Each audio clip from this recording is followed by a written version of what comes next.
सुबह क्लासेस में आप सबका स्वागत है। कल हमने बात करी थी राजस्थान के भौतिक प्रदेश में राजस्थान के पश्चिमी मरुस्थल की।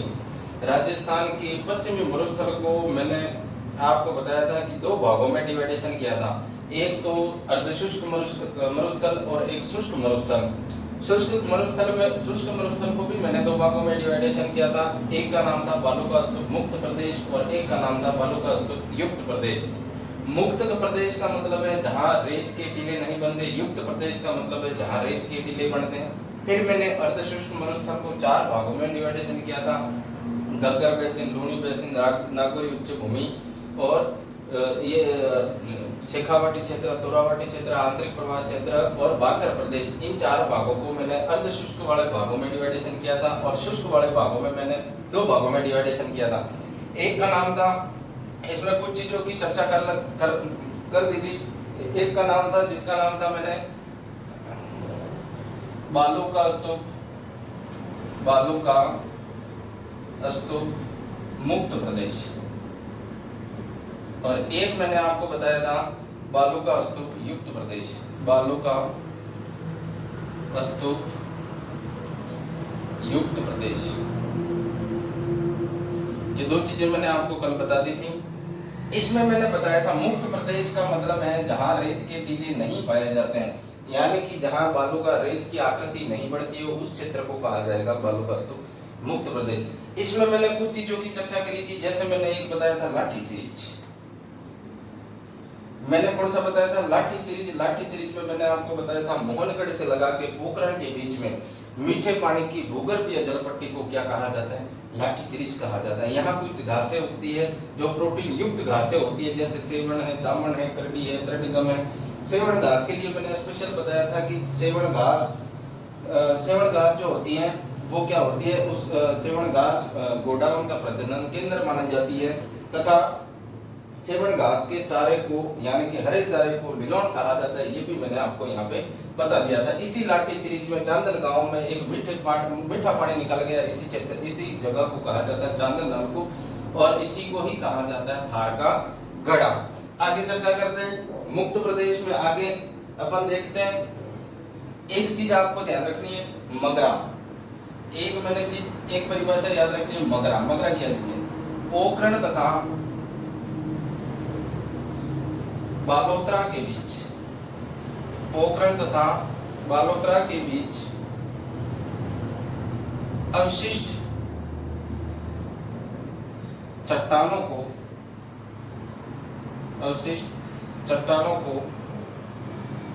मगरा कहा जाएगा। यानी कि सीधी सीधी बात है, पोखरण तथा बालोतरा के बीच में अवशिष्ट चट्टान अवशिष्ट पहाड़ियों को क्या कहा जाएगा? मगरा कहा जाएगा। यानी कि ये अवशिष्ट पहाड़ियां मतलब टूटी फूटी, कैसी पहाड़ियां दोस्तों? टूटी फूटी पहाड़ियों को क्या कहा जाएगा? मगरा कहा जाएगा। एक आपको याद रखना है, आकलगुड़ फॉसिल्स पार्क, ये कहां बना है? आकलगुड़ फॉसिल्स पार्क याद रखना, ये जैसलमेर में। कहाँ है दोस्तों? जैसलमेर। क्यों प्रसिद्ध है? तो ध्यान रखना, आकलगुड़ फॉसिल पार्क जो प्रसिद्ध है वो क्या, यहाँ से क्या मिलता है कि यानी कि जैसलमेर की मरुधान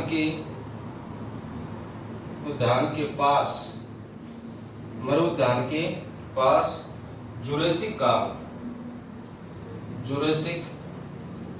काल की प्राकृतिक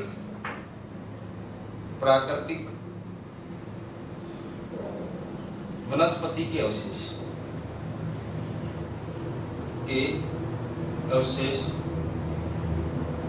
प्राप्त होते हैं। यानी कि ये किसके लिए प्रसिद्ध है? जुरासिक काल से हमें यहाँ जुरासिक काल की हमें यहाँ क्या मिलती है? प्राकृतिक वनस्पति मिलती है। कहाँ पे है? जैसलमेर के मरुद्यान के पास में है आकलगुड़ फॉसिल पार्क, यानी कि ये कहाँ पे है? तो ये ध्यान रखना, कहाँ है? जैसलमेर में आकलगुड़ फॉसिल पार्क, यानी कि इसको आप सीधे सीधे ऐसे भी कह सकते हो कि आकल गांव में जो आकलगांव जीवाश्म पार्क भी कहा जाता है इसको। तो ऐसे ही याद रखो, तो ऐसे भले ही ऐसे याद रख लो, आकलवुड फॉसिल पार्क। इतनी चीजें उतार ले, फिर अपन आगे चलते हैं। 30 सेकंड का समय जल्दी।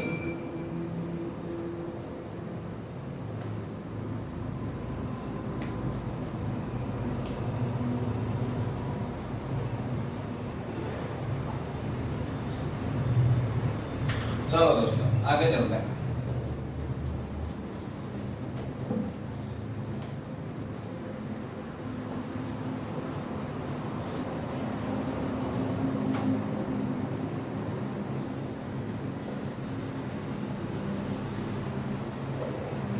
तो छोटी छोटी चीजें और याद रख लो। एक तो पीवड़ा, पीवड़ा क्या चीज है? पीवड़ा याद रख लेना, मरुस्थलीय क्षेत्र में, मरुस्थलीय क्षेत्र में जहरीले सर्प को क्या कहा जाता है? जहरीला जो सर्प होता है ना, उसे क्या कहा जाएगा? उसे कहा जाएगा क्या? पीवड़ा कहा जाएगा। एक आपको याद रखना, नेहड़। नेहड़, नेहड़, नेहड़ किस क्षेत्र को कहा जाता है? तो नेहड़ ध्यान रखना है, बाड़मेर तथा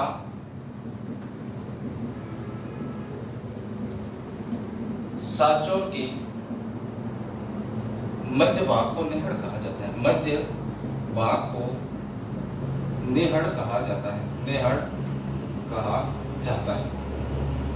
यह भी आपको साथ में याद रखना है। बाड़मेर तथा सांचौर के मध्य भाग को क्या कहा जाता है? नेहड़ कहा जाता है। एक आपको याद रखनी है, थार की विष्णु देवी। थार की विष्णु देवी किसे कहा जाता है? तनोट माता को।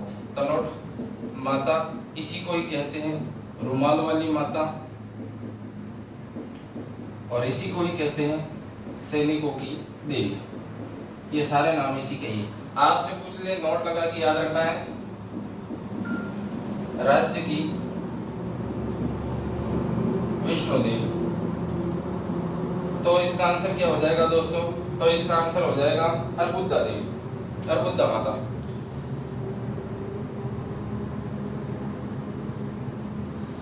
राज्य की विष्णु देवी, यानी कि राज्य की क्या है?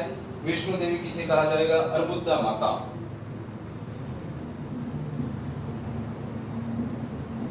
अर्बुदा माता को किसको कहा जाता है? अर्बुदा माता। तो ये विशेष रूप से आपको याद रखनी है। ये जो मैंने छोटी छोटी चीजें बताई, जैसे पीवड़ा किसे कहा जाता है? मरुस्थलीय क्षेत्र में जहरीले सर्प को क्या कहा जाता है? पीवड़ा कहा जाता है। नेहड़ किसे कहा जाता है? बाड़मेर तथा सांचौर के मध्य भाग को नेहड़ कहा जाता है। थार की विष्णु देवी किसे कहा जाता है? तो ध्यान रखना, तनोट माता को कहा जाता है। इसी माता को रुमाल वाली माता भी कहा जाता है, और इसी माता को क्या कहा जाता है? सैनिकों की देवी कहा जाता है। फिर आपसे पूछे, राज्य की विष्णु देवी किसे कहा जाएगा? तो अर्बुदा माता को कहा जाता है। किसे कहा जाता है? अर्बुदा माता को। आगे 30 सेकंड का समय, फटाफट एक नाम कर ले, फिर अपन आगे चलते हैं।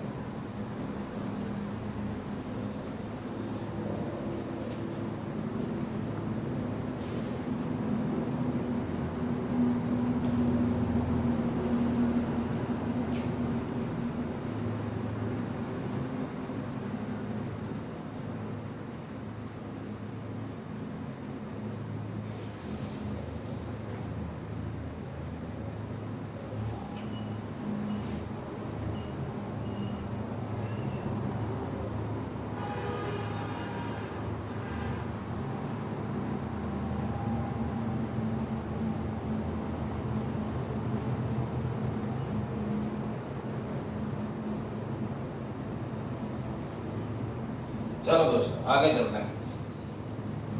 ये था दोस्तों बालू का स्तूप मुक्त प्रदेश। ये कौन सा था? बालू का स्तूप मुक्त प्रदेश। आज अपन देखेंगे, अब देखेंगे बालू का स्तूप युक्त प्रदेश। यहाँ जहाँ रेत के टीले हों। बालू का स्तूप युक्त प्रदेश, यानी कि राज्य के मरुस्थल में जहाँ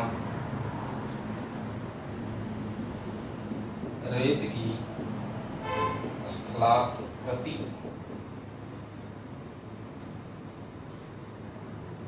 अवस्थित हो। राज्य का वह भाग जहाँ रेत की क्या हो, स्थलाकृति क्या हो, अवस्थित हो, उसे क्या कहा जाता है? उसे क्या कहा जाएगा? बालू का स्तूप युक्त प्रदेश। इसके साथ में याद रखना है कि मरुस्थलीय क्षेत्र में लहरदार स्थलाकृति को क्या कहा जाता है? मरुस्थलीय क्षेत्र में लहरदार स्थलाकृति को धोरे कहा जाता है। क्या कहा जाता है? धोरे कहा जाता है। ये भी आपको ध्यान में रखना है। यानी कि किसको कहा जाएगा? लहरदार स्थलाकृति होगी, यानी कि रेत की लहरदार स्थलाकृति होगी। मरुस्थलीय क्षेत्र में लहरदार स्थलाकृति यानी कि किसकी होगी? रेत की होगी। इस क्षेत्र को ही क्या, इस क्षेत्र इसी को ही क्या कहा जाएगा? धोरे कहा जाएगा। क्या कहा जाएगा? धोरे कहा जाएगा। एक चीज और याद रखनी है, मरुस्थलीय क्षेत्र में दो धोरे के बीच में, धोरे के बीच वाले भाग को कारवा या इसको घासी कहा जाता है। घासी कहा जाता है। ये भी आपको साथ में याद रखना है। कारवा या क्या कहा जाता है? घासी कहा जाता है। ये दो चीजें भी आपको ध्यान रखना है। दो स्थलाकृति है, यानी कि रेत की स्थलाकृति बनेगी, जहां दो स्थलाकृति बनेगी उसके बीच में इस प्रकार का स्पेस बनेगा। यानी कि सपोज करो इस प्रकार का ये कोई आकृति है और ये कोई आकृति बनी हुई है, इस प्रकार की आकृति बनेगी। इस आकृति के बीच में यहाँ पर ये वाला जो भाग है, यहाँ कोई मार्ग का निर्माण होगा, यानी कि यहाँ से पशु वगैरह जाएंगे, इंसान जाएंगे, तो यहाँ एक सड़क का निर्माण होगा, यानी कि अस्थायी सड़क का निर्माण होगा। इसी को ही क्या कहा जाता है? कारवा। इसी को ही क्या कहा जाता है? कारवा। और इसी को ही क्या कहा जाएगा? घासी कहा जाएगा। क्या कहा जाएगा दोस्तों? घासी कहा जाएगा। अपन देखते हैं बालू का स्तूप युक्त प्रदेश। युक्त प्रदेश तो किस प्रकार की यहाँ पे आकृति बनती है? तो अपन सबसे पहले जो आकृति होती है इसको कहा जाता है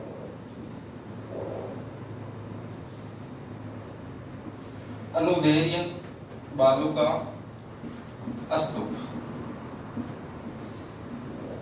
इस बालू का स्तूप को सबसे पहले देखते हैं। अनुदैर्ध्य बालू का स्तूप, यानी कि इस बालू का स्तूप को क्या कहा जाता है? इसी बालू का स्तूप को रेखीय बालू का स्तूप भी कहा जाता है। क्या कहा जाता है? रेखीय बालू का स्तूप। रेखीय बालू का स्तूप इसी का ही दूसरा नाम है, तो ये भी साथ में याद रखना। अनुदैर्ध्य बालू का स्तूप को ही क्या कहा जाता है? रेखीय बालू का स्तूप कहा जाता है। इसकी विशेषता क्या है? इसकी विशेषता दोस्तों क्या है? तो ध्यान रखना है, पवन के समांतर बनने वाली, यानी कि जैसे कोई पवन चल रही है, पवन की क्या बनेगी? समांतर बनने वाली रेत की स्थलाकृति को, रेत की स्थलाकृति को अनुदैर्ध्य कहा जाएगा। जैसे किस प्रकार से?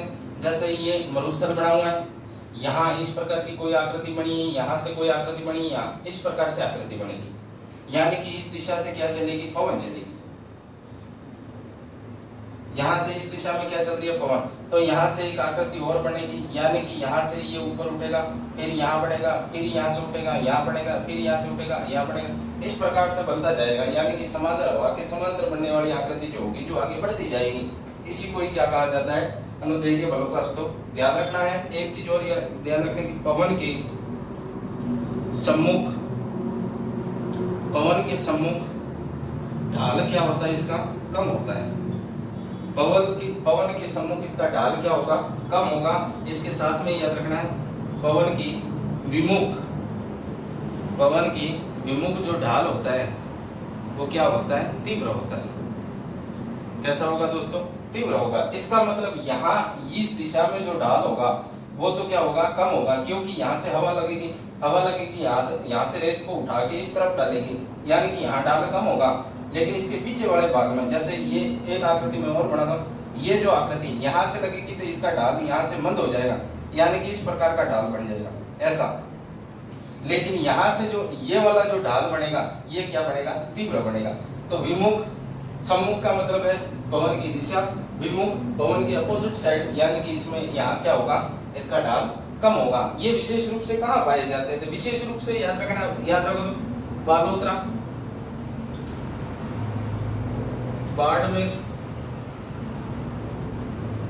बीकानेर, विशेष रूप से बीकानेर। फिर आप वर्तमान में याद रखो तो अनूपगढ़, ये इसके विशेष रूप से स्थलाकृति वाला क्षेत्र है, यानी कि विशेष रूप से मुख्य रूप से ये पूरे मरुस्थल में ही होते हैं, लेकिन विशेष रूप से बालोतरा, बाड़मेर, बीकानेर, अनूपगढ़, फलोदी भी इसमें शामिल हो जाता है। तो फलोदी भी याद रखो तो रख लेना, फलोदी भी इसमें शामिल माना जाता है। तो ये प्रमुख रूप से ये है। क्या क्या याद रखना है, बालों का स्तूप, युक्त प्रदेश, युक्त प्रदेश का मतलब जहाँ रेत की स्थलाकृति बनी, यानी कि राज्य के मरुस्थल में जहाँ रेत की क्या हो, स्थलाकृति अवस्थित हो, उस क्षेत्र को क्या कहा जाएगा, युक्त प्रदेश। मरुस्थलीय क्षेत्र में लहरदार स्थलाकृति को क्या कहा जाता है, दोहरे कहा जाता है, यानी कि जो आकृति बनेगी उस आकृति को क्या कहते हैं, दोहरे कहते हैं, कहा जाता है। स्थानीय भाषा में दरियान भी कहा जाता है। मरुस्थलीय क्षेत्र के दो धोरों के बीच में जो भाग बनता है, यानी कि जो दो धोरों के बीच के भाग को या बीच के भाग का जो मार्ग होता है उसको कारवा मार्ग भी कहते हैं, उसी को ही क्या कहा जाता है, घासी मार्ग कहा जाता है। मैंने यहाँ इस चित्र के माध्यम से बता दिया। अनुदैर्घ्य बालू का स्तूप, रेखीय बालू का स्तूप, इसी का ही दूसरा नाम है। पवन के समांतर बनने वाली स्थलाकृति को, पवन के समांतर बनने वाली रेत की स्थलाकृति को क्या कहा, अनुदैर्घ्य, यानी कि पवन इस दिशा से चलेगी और इस दिशा से इस प्रकार के आगे बढ़ते जाएंगे, स्थलाकृति उसे ही क्या कहा जाता है, अनुदैर्घ्य बालू का स्तूप कहा जाता है। पवन के सम्मुख ढाल इसका क्या होगा, कम होगा, यानी कि इस दिशा से ये जो यहाँ से जो पवन चलेगी इस दिशा में इसका ढाल क्या होता है, कम होता है। लेकिन मैंने यहाँ लिखा है पवन के विमुख ढाल यहाँ क्या होगा, तीव्र होगा, यानी कि इसके पीछे वाले बैक वाले साइड में, यानी कि यहाँ जो इसका ढाल जो बनेगा वो ज्यादा बनेगा, यानी कि तीव्र बनेगा। इसके अलावा मैंने बताया ये कहाँ कहाँ पाए जाएंगे, तो बालोतरा, बाड़मेर, बीकानेर, अनूपगढ़ और फलोदी मुख्य रूप से याद रखना है। 30 सेकंड का समय ढापट इसको उतार लें या इसको शॉर्ट कर लें।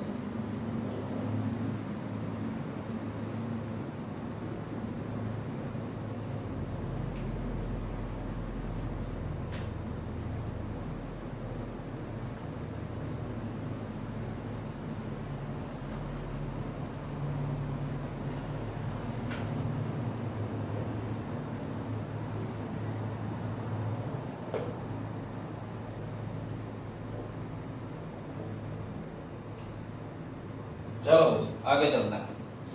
अनुदैर्घ्य हो गया। अब नेक्स्ट पढ़ते हैं अनुप्रस्थ। कौन सा बालू का स्तूप, अनुप्रस्थ बालू का स्तूप। अनुदैर्घ्य में याद रखना हवा की समांतर बनने वाली रेत की स्थलाकृति को क्या कहते हैं, अनुप्रस्थ कहते हैं। हवा के सम्मुख इसका ढाल कैसा होता है, कम होता है। हवा के विमुख इसका ढाल कैसा होता है, तीव्र होता है। कहाँ पाए जाते हैं, बाड़मेर, बीकानेर, अनूपगढ़ और फलोदी में पाए जाते हैं। दो धोरों के बीच के मार्ग को क्या कहा जाता है, कारवा या घासी मार्ग कहा जाता है। आगे देखो साहब, अनुप्रस्थ कौन सा है, अनुप्रस्थ। इसका भी एक चित्र बनाते हैं, उसके बाद में बताते हैं। मान लो ये क्या है, स्थलाकृति है। ये क्या है, स्थलाकृति है। इस स्थलाकृति के यहाँ इस प्रकार की कोई आकृति बनी हुई है, यहाँ ऐसे कोई आकृति बनी है। यहाँ मान लो कोई, यहाँ तो कोई चट्टान है, क्या है, कोई चट्टान हो सकती है, यहाँ कोई पेड़ हो सकता है, यानी कि इसको अपन लिख लेते हैं अवरोध। इसको क्या लिखते हैं, अवरोध। अब अवरोध किस प्रकार का है, तो चट्टान भी हो सकती है, यहाँ पेड़ हो सकता है, बात एक ही है। यहाँ तो चट्टान होगी, यहाँ पेड़ होगी। पवन कहाँ से चलेगी, यहाँ से चलेगी। पवन यहाँ से आ रही है, यानी कि ये हो जाएगी पवन एक प्रकार, यानी कि हवा के लंबवत या संपूर्ण हवा के लंबवत, यानी कि जब हवा यहाँ से चलेगी तो ये यहाँ से रेत उठेगी और ये रेत यहाँ इस अवरोध के कारण यहाँ जमेगी, यानी कि इस प्रकार से यहाँ जमेगी। समझ रहे हो, यहाँ से पवन चल रही है, यहाँ से जो इस बालू का स्तूप से रेत जो उड़ेगी वो इस अवरोध के सहारे सहारे यहाँ जमेगी, तो यहाँ इस प्रकार की आकृति का निर्माण करेगी, यानी कि हवा के लंबवत इस प्रकार की आकृति का निर्माण करेगी, उसे ही क्या कहा जाएगा, अनुप्रस्थ कहा जाएगा। यानी कि मरुस्थलीय क्षेत्र में हवा के, या इसी को लिख लो पवन के लंबवत या समकोण बनने वाली रेत की स्थलाकृति को अनुप्रस्थ बालू का स्तूप, अनुप्रस्थ बालू का स्तूप कहा जाएगा। क्या कहा जाएगा? कहा जाएगा। यानी कि हवा की कैसे बन रही है, लंबवत बन रही है या हवा की कैसे बन रही है, समकोण बन रही है, उसे क्या कहा जाएगा? अनुप्रस्थ बालू का। यानी कि हवा यहाँ से चलेगी, यहाँ कोई टीका या टिब्बा है तो यहाँ से क्या होगी? पवन उड़ेगी। और यहाँ कोई अवरोध है, यानी कि मान लो कोई चट्टान है या कोई पेड़ है, इस पेड़ के सहारे ये रेत यहाँ से जाएगी और इस पेड़ के सहारे सहारे अपनी एक दूसरी आकृति का निर्माण करेगी और ये आकृति इस प्रकार से आकृति बनेगी, यानी कि हवा की लंबवत बनेगी। इसी स्थलाकृति को क्या कहा जाता है? अनुप्रस्थ बालू का स्तूप कहा जाता है। आपसे पूछे मुख्य रूप से कहाँ पाई जाती है, तो मुख्य रूप से याद रखना है बाड़मेर, जैसलमेर, नागौर, जोधपुर, बीकानेर। यह आपको विशेष रूप से थोड़ा सा याद रखना है। इस क्षेत्र में इस क्षेत्र में क्या, इस क्षेत्र में मुख्य रूप से पाई जाएगी। तो ये मुख्य रूप से ये ध्यान रखना है। पोखरण भी इसमें, बालोतरा और पोखरण भी इसी में आ जाते हैं, तो मैंने बाड़मेर और जैसलमेर लिखा, इसमें पोखरण भी आ जाएगा और बालोतरा भी आ जाएगा। तो इस क्षेत्र में ये प्रमुख रूप से पाए जाते हैं। तो ये मुख्य रूप से आप उतार लें, फिर आगे चलते हैं।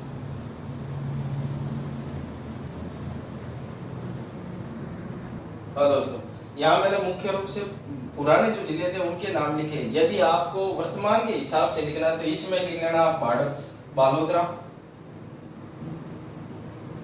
इसमें आपको लिखना है पोखरण, पोखरण वर्तमान में उसी में ये कोई जिला नहीं है।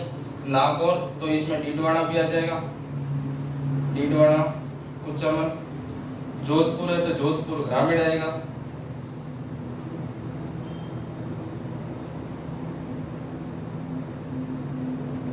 और बीकानेर है तो बीकानेर ही आएगा। उसके पास में छोटा सा और भी याद रख लेना, अनूपगढ़, अनूपगढ़ भी इसके साथ में जुड़ जाएगा। तो ये मुख्य रूप से नए जिले तथा पुराने जिलों के हिसाब से देखना है तो बाड़मेर, जैसलमेर, नागौर, जोधपुर और बीकानेर। उसके अलावा देखना है तो अनूपगढ़, जोधपुर, ग्रामीण, डीडवाना, कुचामन, पोखरण और बालोतरा। ये मुख्य रूप से अनुप्रस्थ वाले क्षेत्र माना जाता है। इसके बाद में आता है बरखान। इसके बाद में अपने कौन सी आकृति पाई जाती है? बरखान। यानी कि बरखान अनुदैर्घ्य, अनुप्रस्थ, ये मैंने बता दिया आपको। इसके अलावा अपन जो पढ़ेंगे वो कौन सी हो जाएगी? बरखान। हवा के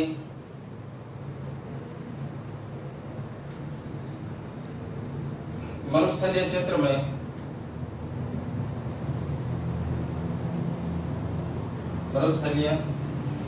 में अस्थिर, गतिशील रेत की स्थलाकृति को, अस्थिर गतिशील रेत की स्थलाकृति को क्या कहा जाता है? बरखान कहा जाता है। बरखान कहा जाता है। एक और याद रखना है, बरखान की आकृति, बरखान की आकृति अर्धचंद्राकार, अर्धचंद्राकार होती है। कैसी होती है दोस्तों? अर्धचंद्राकार, यानी कि अर्धचंद्र समान होती है। मरुस्थलीय क्षेत्र में अस्थिर या गतिशील, इसी को कहा जाता है। जैसे इसमें अपन ये भी लिख सकते हैं कि मरुस्थलीकरण का विस्तार कौन से बालू का स्तूपों से होता है, तो ध्यान रखना वो उसके लिए जिम्मेदार कौन है? बरखान। या मैं लिख लेता हूं मरुस्थलीकरण का उत्तरदायी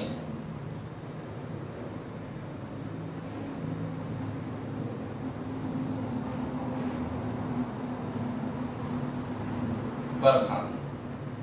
यानी कि मरुस्थल को फैलाने का काम कौन करेगा? बरखान करेगा। कौन करेगा? बरखान, तो ये मुख्य रूप से बरखान की बातें याद रखनी है कि मरुस्थलीय क्षेत्र में अस्थिर गतिशील रेत की स्थलाकृति होती है, उसको बरखान कहते हैं। यानी कि आकृति किस प्रकार की होगी, अर्धचंद्राकार होगी। और मरुस्थलीकरण यानी कि मरुस्थल के विस्तार, मरुस्थल के मार्च के लिए उत्तरदायी कौन सा, बालू का स्तूप है, तो ध्यान रखना है मरुस्थली के मार्च के लिए उत्तरदायी कौन सा है, बरखान जो है वो क्या करता है, अपनी तेज गति के कारण ये एक स्थान से दूसरे स्थान परिवर्तन होता रहता है, इसलिए इसको कहा जाता है मरुस्थलीकरण। मरुस्थलीकरण का मतलब हो जाता है मरुस्थल का विस्तार करना, विस्तार करना।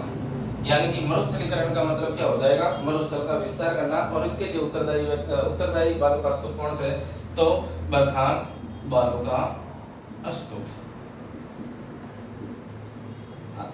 इतनी चीजें समझ में आ गई होगी। सबसे पहले मैंने कौन सा बताया, अनुप्रस्थ। अनुप्रस्थ की क्या विशेषता है कि मरुस्थलीय क्षेत्र में हवा के कैसे बने, लंबवत या हवा के कैसे बने, ये समकोण, हवा के लंबवत या समकोण बनने वाली रेत की स्थलाकृति को क्या कहा जाएगा, अनुप्रस्थ कहा जाएगा।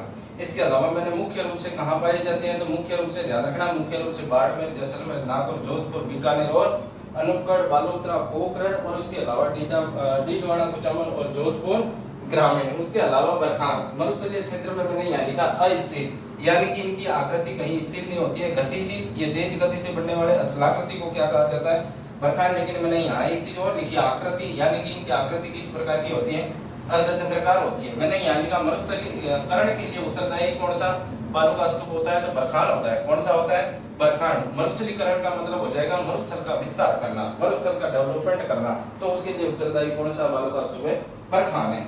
इतना उतार ले, 30 सेकंड का समय, फिर अपन थोड़ा सा आगे चलें।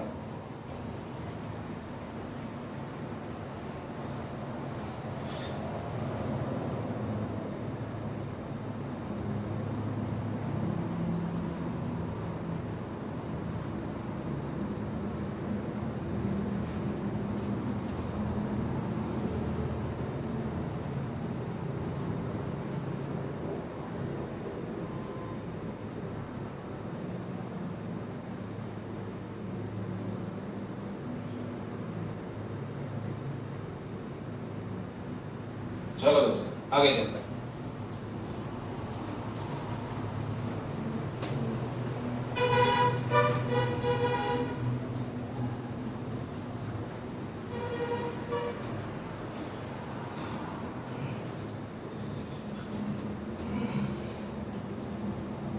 आगे है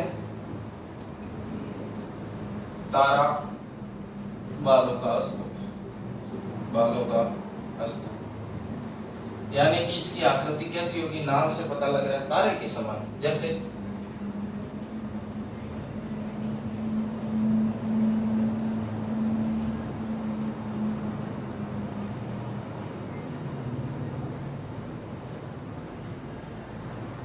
इस प्रकार की इसकी क्या हो जाएगी, जो आकृति बन जाएगी, क्या बन जाएगी साहब, आकृति बनेगी ये बढ़िया वाली।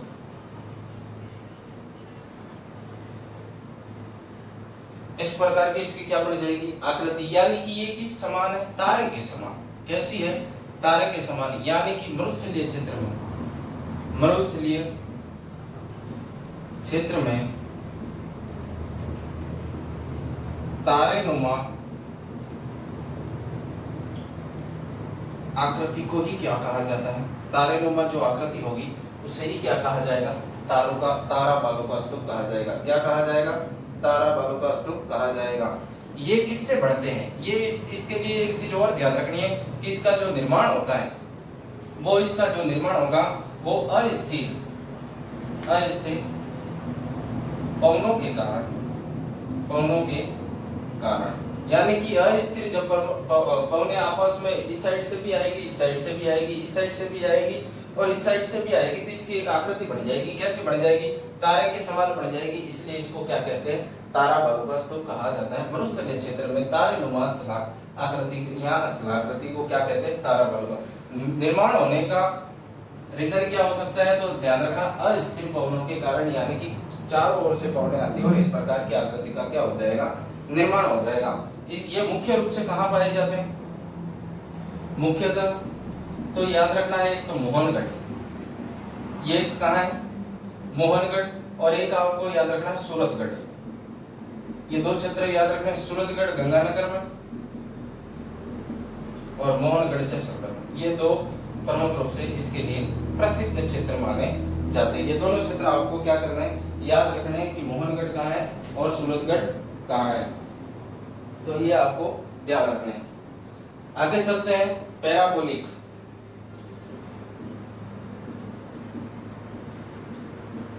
बालों का स्तूप।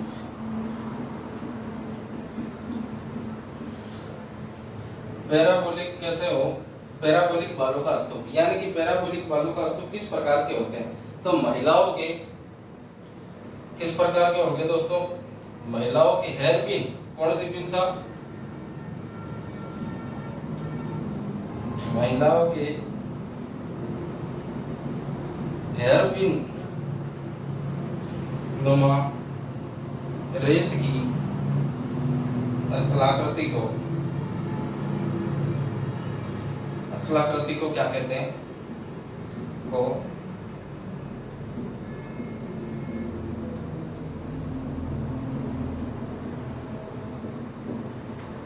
स्तूप कहते हैं, स्तूप कहते हैं। ये ध्यान रखना किस प्रकार की होती है, महिलाओं की। सिर्फ एक शब्द याद रखना है कि महिलाओं की हेयर पिन नुमा जो आकृति होगी उसको क्या कहा जाएगा, पैराबोलिक बालों का स्तूप कहा जाएगा। पूछे कहाँ पाई जाती है, तो मुख्यतः ध्यान रखना है ये संपूर्ण मरुस्थल में। कहाँ पाई जाती है, संपूर्ण मरुस्थल में। तो कोई दिक्कत नहीं, ये कभी नहीं पूछेगा कि कहाँ पाई जाती है, लेकिन विशेष रूप से ध्यान रखना है कि ये कहाँ पाई जाती है, संपूर्ण मरुस्थल में ये पाई जाती है। एक आपको याद रखना है सब्र का बीज, ये उतारे उसके बाद में आगे चलते हैं।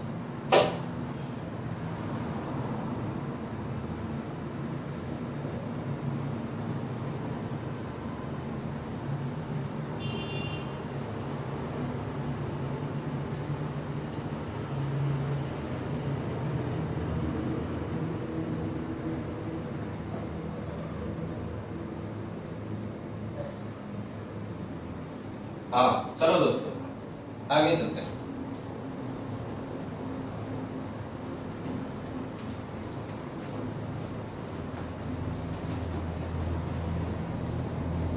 आगे अपन देखते हैं सब्र का बीज।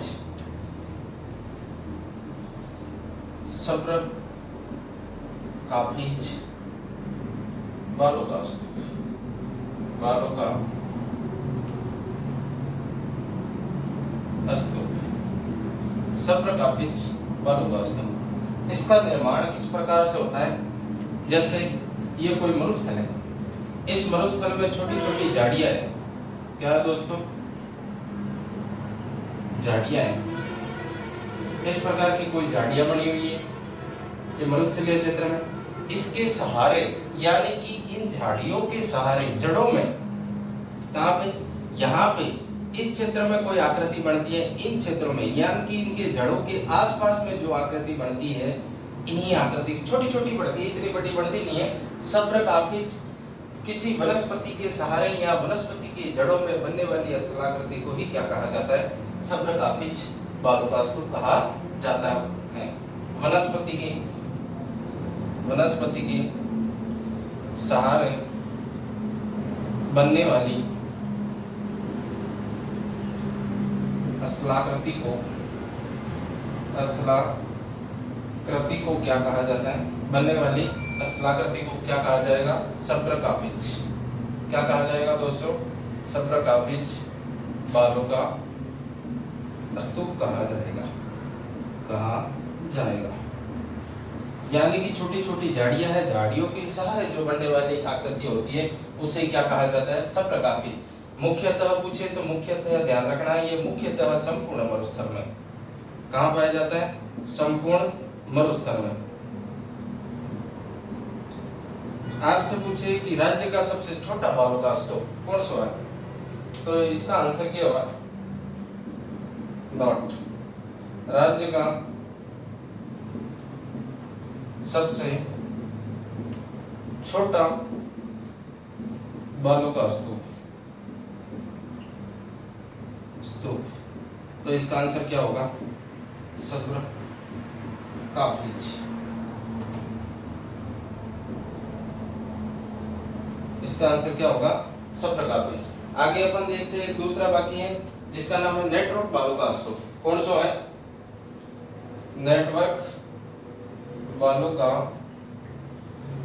स्तूप।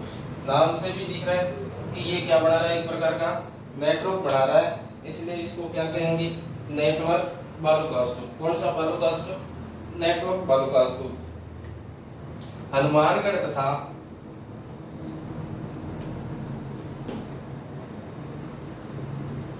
हरियाणा के मध्य,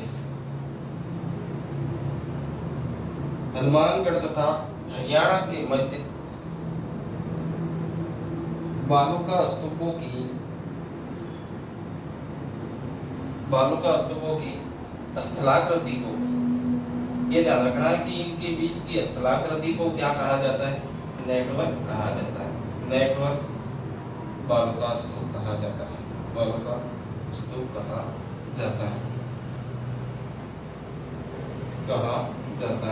इसका मतलब क्या है दोस्तों? इसका मतलब यह है कि इसमें किसी भी प्रकार के बालू का स्तूप शामिल है, जैसे इसमें अनुदैर्ध्य भी है, अनुप्रस्थ भी है, सप्रकापिज भी हो जाएगा, पैराबोलिक भी हो जाएगा, सारे स्थलाकृति है, यानी कि ये किसी भी जगह की बात कर रहा है।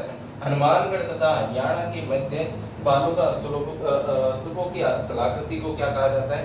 नेटवर्क बालू का स्तूप कहा जाता है। तो ये मुख्य रूप से याद रखना है, या इसी कोई बालू का स्तूप की श्रृंखला को भी क्या कहा जाएगा? नेटवर्क बालू का स्तूप कहा जाएगा। या तो आप ऐसे भी लिख सकते हो कि हनुमानगढ़ तथा हरियाणा के मध्य बालू का स्तूपों की श्रृंखला को भी क्या कहा जाएगा? नेटवर्क बालू का स्तूप कहा जाएगा। या ऐसे भी, ये जैसे लिखा वैसे भी लिख सकते हो, हनुमानगढ़ तथा हरियाणा के मध्य बालू स्तूपों की स्थलाकृति को क्या कहा जाता है? नेटवर्क बालू का स्तूप कहा जाता है। तो ये मुख्य रूप से बनने वाले स्थलाकृति थे। बस आज के लिए इतना ही।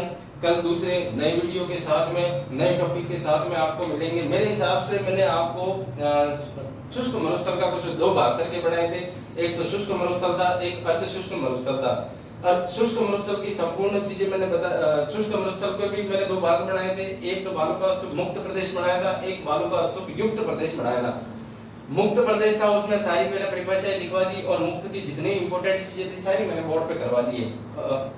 युक्त प्रदेश में जितने भी स्थलाकृति थी सारी की सारी स्थलाकृतियां मैंने बता दी है। कल पढ़ेंगे अपन अर्धशुष्क मरुस्थल, जिसको मैंने 4 भागों में डिवाइडेशन किया था, वो अपन कल से प्रारंभ करेंगे। तो आज के लिए इतना ही। धन्यवाद।